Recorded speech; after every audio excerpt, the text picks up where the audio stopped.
चाकणमधनं चाकण औद्योगिक वसाहतीमध्ये गेल्या 8 तासांपासून वाहतूक कोंडी कायम असून वाहनांच्या तब्बल 5 किलोमीटर पर्यंत रांगा लागलेल्या आहेत। कामगारांच्या बस, शाळकरी विद्यार्थ्यांच्या बस आणि औद्योगिक वाहतूक करणारी अवजड वाहनं ही सगळी या वाहतूक कोंडीमध्ये अडकली।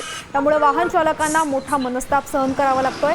चाकण तळेगाव मार्गावरनं या संपूर्ण परिस्थितीचा आढावा घेतलाय आमचे प्रतिनिधी रोहिदास गाडगे यांनी। औद्योगिक हब म्हणून ओळख असलेल्या चाकण औद्योगिक वसाहतीमध्ये वाहतूक कोंडीची गंभीर समस्या निर्माण झालेली आहे।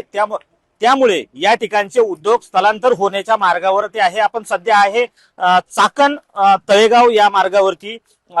सकाळपासून अगदी 8 ते 10 किलोमीटरच्या वाहनांच्या रांगा या ठिकाणी लागलेल्या आहेत। खरं तर सकाळपासून निघालेला कामगार हा कंपनीत कधी पोहोचतो याची शाश्वती कामगाराला नाही।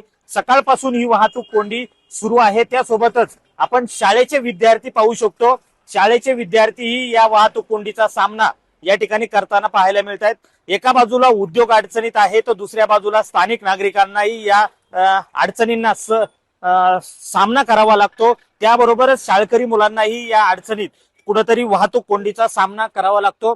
एका बाजूला औद्योगिक क्षेत्रातल्या पायाभूत सुविधा या वेळेवर आणि उपलब्ध व्हाव्यात ही मागणी होत असताना दुसऱ्या बाजूला ही वाहतूक कोंडीची समस्या कायम असल्याचं चित्र चाकण औद्योगिक वसाहतीमध्ये पाहायला मिळते।